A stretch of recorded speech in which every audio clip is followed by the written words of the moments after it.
बोले कृष्ण कन्हैया लाल की, लालदास जी महाराज की।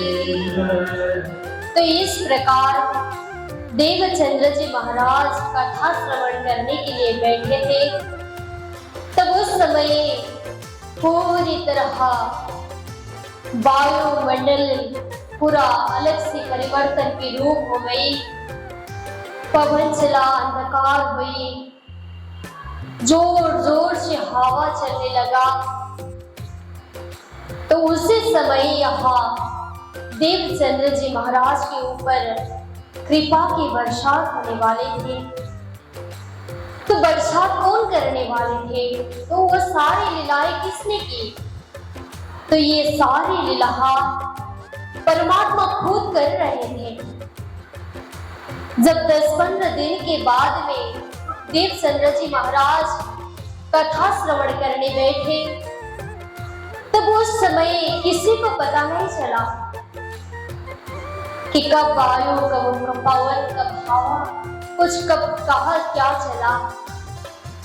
तो उस समय संवत 1678 अश्विन का मास कृष्ण पक्ष चतुर्दशी के तिथि रविवार के दिन था। तो उसी समय तूफान के वेग लेके भगवान श्री कृष्ण प्रकट हो रहे थे।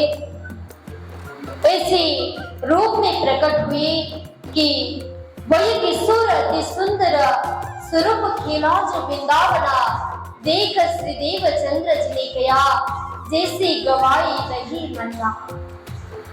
तो वही किशोर अति सुंदर रूप में आकर भगवान श्री कृष्ण देवचंद्र जी के आगे देखने लगे। तो अब यहाँ स्वरूप खेला जो वृंदावना, जिस स्वरूप था वो वृंदावन में खेलने वाले, जो रास में खेलने वाले, जो वृंदावन में दर्शन देने वाले जो स्वरूप थे, वही किशोर स्वरूप जो भगवान श्री कृष्ण यहाँ दिखाई दे रहे हैं। देख श्री देवचंद्र जी ने कहा, यहाँ देवचंद्र जी महाराज से आकर कहते हैं जिससे गवाही नहीं मानना। मन की भावना से उन्हें ये वचन और वाणी से उन्हें पूछने लगे कि इशारा देते हुए कहते हैं, अरे देवचंद्रा, तो उनके स्वरूप कैसा था? देखने में हाथ में बंसी पीताम्बर धारण किए हुए थे। तब कृष्ण जी आकर उन्हें इशारा करने लगे। तब कहते हैं, मैं कौन हो जानते हो? तब तुम दुल्हा में दुल्हन और न जानो बात, इसका तो सेवा करो स्वयं साक्षात। ये चौपाई तो बाद में स्वामी जी के मुखारविंद से उतरी हुई है। फिर उस समय देवचंद्र जी महाराज ने कहा था कि आप मेरे आत्मा के मालिक हैं, मैं और कुछ नहीं जानता। तो यहाँ तुम हमारे खावंदा जानते हैं अम्मा, आप मेरे आत्मा के परमात्मा स्वरूप खावंद है और मैं कुछ नहीं जानता हूँ। और माँ मैं क्या बताऊं, नाम तुम्हारा भाई सुंदरा।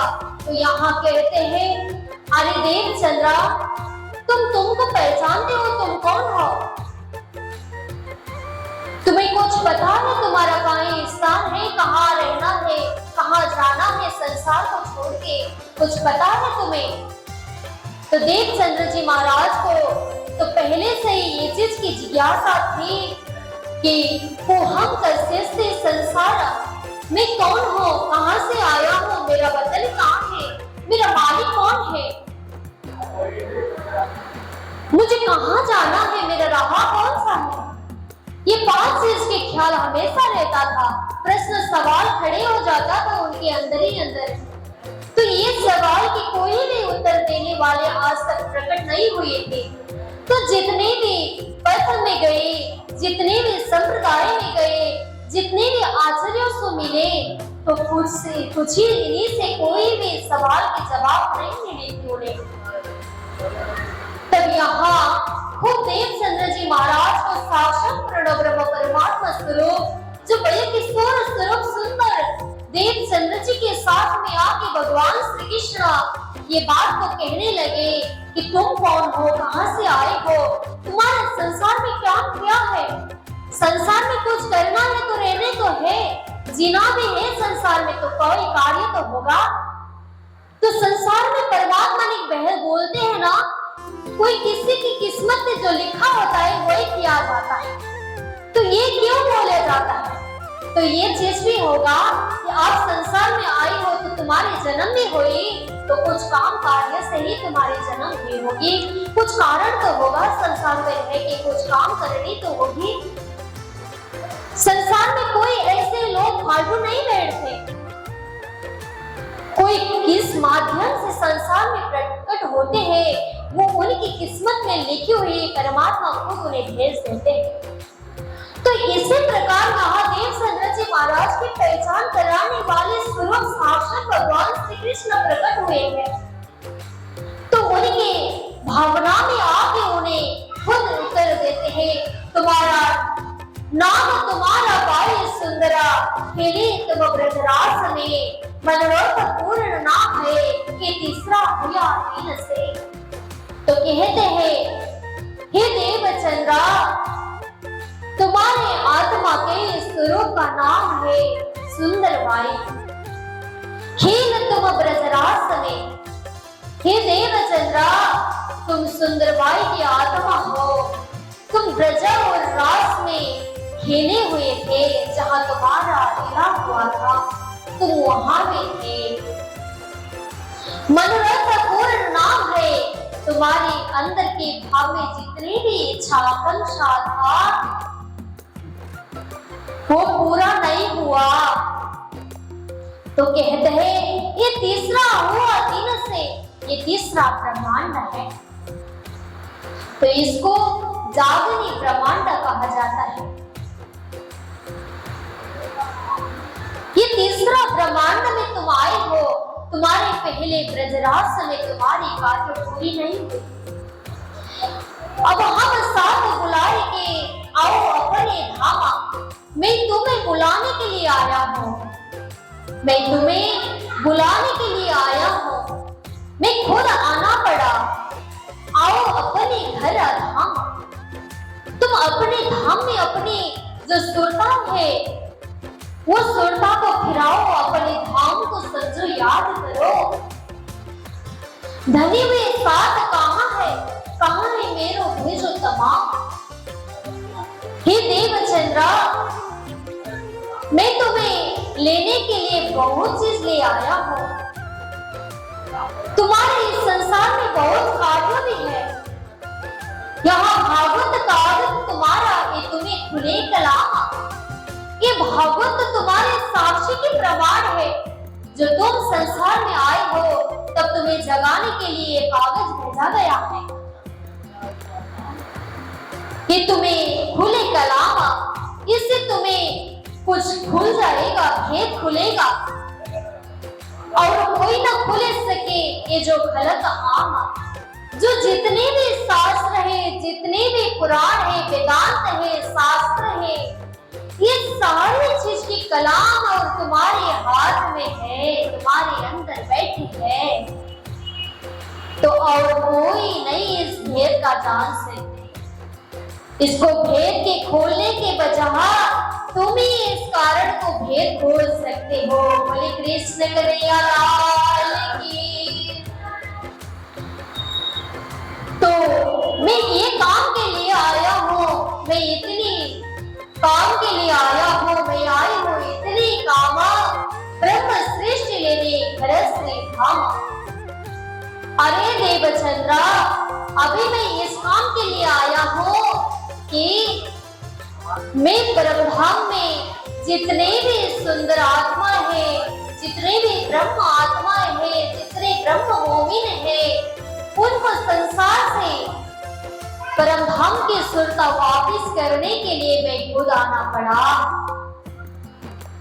तो ये तुम्हारे ऊपर मैं सौंप के जा रहा हूं। तो इतनी सारी कृष्ण की बात पूरी होने के बाद में देवचंद्र जी के सामने कृष्ण ने 5 प्रश्न पूछे हुए बात को उन्हें सवाल के जवाब मिले थे कि कौन हूं मैं वो भी उन्हें पता नहीं था, कहाँ जाना है वो भी उन्हें पता ही नहीं था। ये 5 प्रश्न हमेशा उनके दिल में सवाल खड़ा रहा। फिर आज स्वयं भगवान श्री कृष्ण वह किशोर स्वरूप आकर उन्हें उनके स्वरूप की पहचान करवा दिए। तब कहते हैं देवचंद्र जी महाराज, और कुछ सवाल करनी है देवचंद्र तुम्हें? तब देवचंद्र जी महाराज भगवान श्री कृष्ण से कहते हैं, मेरे पास कुछ सवाल करने की कोई भी सवाल खड़ा ही नहीं होना है। तो श्री कृष्ण कह रहे हैं, अगर कुछ पूछना हो तो पूछ जाए। तब यहाँ देवचंद्र जी महाराज ने कहा, आपको मैं वंदना करके कहता हूं कि आप कहाँ जाओगे? तब देवचंद्र जी महाराज से ये बात हुई। तब देवचंद्र जी महाराज से भगवान श्री कृष्ण ने कहा, मैं तुम्हारे हृदय में आकर बैठ जाऊंगा, मैं तुम्हारे दिल में ही बैठूंगा, उठा ही नहीं जाऊं। तब भगवान श्री कृष्ण के साथ में देवचंद्र जी महाराज कहते हैं, तो और प्रश्न और सवाल करने की मेरी क्या जरूरत पड़ी? तो स्वयं भगवान श्री कृष्ण मेरे दिल को हृदय रूपी धामी बना देंगे, तो मुझे और क्या प्रश्न के सवाल करें परमात्मा? तो मेरा सवाल जितना भी खड़े हो जाता है वो सारे दूर करने वाले तो आप ही तो है। तो आप ही मेरे अंदर आकर बैठ के हमारे दिल को परमधाम बना दोगे, तो और क्या जरूरत है हमें आपसे पूछने में? तो इस प्रकार यहाँ भगवान श्री कृष्ण स्वयं आकर देवचंद्र जी महाराज को सूर्य अक्षरी तारतम मंत्र भी प्रदान करते हैं सुंदर साथ जी। तो यहाँ सूर्य अक्षरी मंत्र प्रदान करते हैं, कहते हैं हमारा घर संसार नहीं है, संसार तो सपना की लीलाएं है। जैसे हम बाजार जाते हैं ना, तो बाजार में कुछ सामग्री भरने के लिए तो जाते हैं ना किराया की बजाय, तो उसी प्रकार संसार में भी हम कुछ समय किराया के लिए बैठ रहे हैं। कुछ कार्य है यहाँ करने के लिए, कुछ कार्य देना है संसार में, कुछ संसार की लीलाएं देखना है। तो इस प्रकार इस संसार को पूर्णतया देखने के बाद में हमें परमधाम की तरफ जाना है। चलो चलो रे साथ जी अपना जाइए भाग। प्राणनाथ जी महाराज कहते थे, सुंदर साथ जी संसार में जितना भी कार्य करो, जितना भी कमाओ, जितना भी तुम्हारे पास दौलत हो, धन हो, जो भी करनी है कर लो, पर तुम्हारे अंत की घड़ी में चलना तो धामी है ना, और कहीं जाना नहीं है। तो इसी प्रकार मेरा भी धाम जाने का घड़ी आ चुका है, तो मुझे भी यहाँ नहीं रहना है। उनके ज्ञान, उनकी जो बाड़ी थी वो बाड़ी आज हमारे पूरे प्रणामी संप्रदाय में हमारे अंदर अंदर बैठ गया। तो उन्होंने कहते थे, चलो चलो रे साथ जी अपना जाइए धाम। मूल वतन रहे बताया जीत ब्रह्मा सृष्टि श्यामा जी। सुंदर साथ तो कौन है? तो सुंदर साथ ही तो श्यामा जी के अंग है। तो इसी प्रकार कहते थे, अब धाम चलनी है, धाम जानी है, तो संसार में रह के कब तक रहे, ये पंच भौतिक देह को कब तक देखे, जाना ही तो है। कोई आएगा तो जरूर जाएगा ना, कोई यहाँ अखंड रहने वाले तो कोई है नहीं। तो रहेगा तो क्या रहेगा, परमात्मा की वचन वाणी केवल संसार में अखंड रहेगा। उनके वचन को सिरधार्य करना, हमारे जीवन को धन्य बनाना, वही अमर वाणी है। तो आज भी हमारे संप्रदाय में उनकी सारी लीला की वर्णन यथावत चल रही है। देखिए, स्वामी जी की पंचभौतिक शरीर तो हमें दिखाई नहीं देता, तो शरीर नहीं दिखाई देता तो क्या हुआ, उनकी वाणी तो हमारे साथ है। उनकी दिखाई हुई रास्ता में हम तो चल रहे हैं ना, तो वही हमारे लिए प्राणनाथ जी की स्वरूप है। वही हमारे लिए प्राणनाथ जी के रास्ता दिखाए हुए रास्ता में हम चल रहे हैं। ये हमारे परमात्मा की दिखाई हुई राह पर चलना हमारे लिए सौभाग्य की बात है। जिनकी ये कथा श्रवण नहीं हुआ जाता, जिनकी परमात्मा की राय नहीं मिला, तो उन्हें किस तरह संसार में जीना है। भजन बिना सब नर्क है, कची कची मेरी माही। जब हमें परमात्मा के भजन भक्ति के नाम नहीं लिया जाता, तो उनके शरीर तो संचर के जाता, कोई उनकी मतलब नहीं रहेगा शरीर को। उनकी शरीर देह होगा, सब चीज उन्हें मिल जाएगा, पर उनके शरीर में कोई भी परमात्मा की भजन भक्ति ना हो, तो उनके शरीर व्यर्थ गमा रहे हैं। बोले कृष्ण कन्हैया लाल की। तो इस शरीर को धन्य बनाने के लिए देवचंद्र जी महाराज को यहाँ भगवान श्री कृष्ण साक्षात दर्शन देने आए हैं सुंदर शाह जी। तो उन्हें 16 अक्षरी तारतम मंत्र जो 20 उन्होंने देवचंद्र जी महाराज को प्रदान किया। तो वो 16 अक्षरी मंत्र आज भी हम जप करते हैं। श्वास श्वास निज नाम जपो, वृथा श्वास मत खोया, न जाने इस श्वास को आवन होए। देखिए, जब ये श्वास कब जाएगा, तब एक बार में दोबारा होगा कि नहीं, ये भी तो हमें पता नहीं। देखिए, श्वास की कोई घड़ी नहीं होती कब ये छोड़ के हमें चले जाएगा। इसलिए हमें जितना भी हो सके हमारे परमात्मा के नाम, भगवान श्री कृष्ण के नाम, चाहे जिस तरीके से हो जाए, जिस प्रकार से हो, तुम्हें उनके नाम को भेजा जाओ कि अपने श्वास को भी परमात्मा के नामों से लिया जाए। तो उस श्वासों की वजह हमारे पूरे शरीर में जो जितने भी विकार हैं, वो विकार को दूर करा देते। गंगा में स्नान करना भी नहीं पड़ता जब अपनी श्वास में जप करोगी कृष्ण के नाम। हम तीर्थ गए हैं बहुत बार, तीर्थ में जाने से पूरा पाप नहीं हट जाता है, पर नाम ही नहीं लिया जाता तो कैसे पाप दूर हो जाता है। उनके द्वार में जाने के लिए जाप में नाम में भी तो लेना चाहिए। अगर ये व्यास में बैठने के लिए कोई किसी का नाम नहीं लिया जाता तो ये व्यास तो खाली रह जाएगा ना।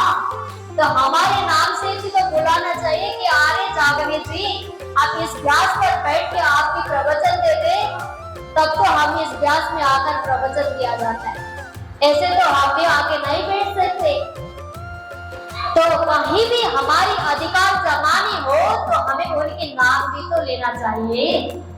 बोले कृष्ण कन्हैया लाल की। तो अगर हमारे भगवान श्री कृष्ण को हमारे बस में पकड़ना हो तो उनके नाम भी लिया जाए, तभी तो भगवान श्री कृष्ण हमारे बस में आ जाएंगे। अगर तो कैसे आ पाएंगे? आप एक बार भी उनके भगवान श्री कृष्ण की नाम कृष्ण कृष्ण जाप ही नहीं कर पाओ तो भगवान श्री कृष्ण आपके सामने कैसे खड़ा हो जाएंगे? अगर मैया को दर्द हुआ तो मैया को देखभाल करने वाले कृष्ण के नाम बार बार जप किया करो, तो भी तो भगवान श्री कृष्ण तुम्हें संभालने आ जाएंगे सामने। तो इसी प्रकार यहाँ 14 वर्ष की निष्ठा थी। देवचंद्र जी महाराज ने नाम कीर्तन सुमिरन हर प्रकार से की है। इसी प्रकार तो आज भगवान श्री कृष्ण उन्हें दर्शन दे रहे हैं। ऐसे तो कोई वेद का सलाह नहीं हो जाता, कोई किसी की सेवा पानी हो तो उनके नाम भी तो लेना चाहिए। तो भगवान श्री कृष्ण हर प्रकार की सेवा आपके ऊपर मेहरबानी कर देते हैं। बोले कृष्ण कन्हैया लाल की, सतगुरु महाराज की। तो इसलिए हम भगवान श्री कृष्ण में और गुरु महिमा में गुरु की भेद नहीं कहा जाता है। भगवान श्री कृष्ण और देवचंद्र जी महाराज में भेद नहीं कहा जाता, क्योंकि भगवान श्री कृष्ण साक्षात देवचंद्र जी महाराज के हृदय रूपी धाम में आकर बैठ गए, तब उनके नाम की सुमिरन भी करते हैं हम, क्योंकि अशुभ हरण मंगल करना श्री देवचंद्र जी नाम। ये जो विकार है, जितने नाम से महिमा गा जाते हैं, तब वो सारे विकारों को दूर करने के लिए हम भगवान श्री कृष्ण के नाम लेते हुए ही देवचंद्र जी महाराज की वंदना करते हैं, क्योंकि देवचंद्र जी महाराज के हृदय रूपी धाम में आकर भगवान श्री कृष्ण बैठे हैं। तब भगवान श्री कृष्ण उनके दिल पर बैठे हैं, तो कृष्ण और देवचंद्र जी महाराज में क्या अंतर है? तुम स्वरूप तुम में स्वरूप, तुम स्वरूप के संग, भेद तुमान को लगे ब्रह्मानंद रस रंग। हम अब देवचंद्र जी महाराज और भगवान श्री कृष्ण में क्या भेद देखे? तो भगवान श्री कृष्ण तो खुद देवचंद्र जी महाराज के अंदर बैठकर उन्होंने तो पूरा सौंप दिए कि अरे देवचंद्र, अब तुम्हारे अंदर बैठकर ही मैं संसार में ब्रह्म सृष्टि को संसार से परम धाम ले जाने की राह दिखा रहा हूँ। तो यहाँ साक्षात भगवान श्री कृष्ण उनके दिल रूपी हृदय में आकर बैठकर हमारे ब्रह्म आत्माओं को एक इकट्ठा कर रहे हैं।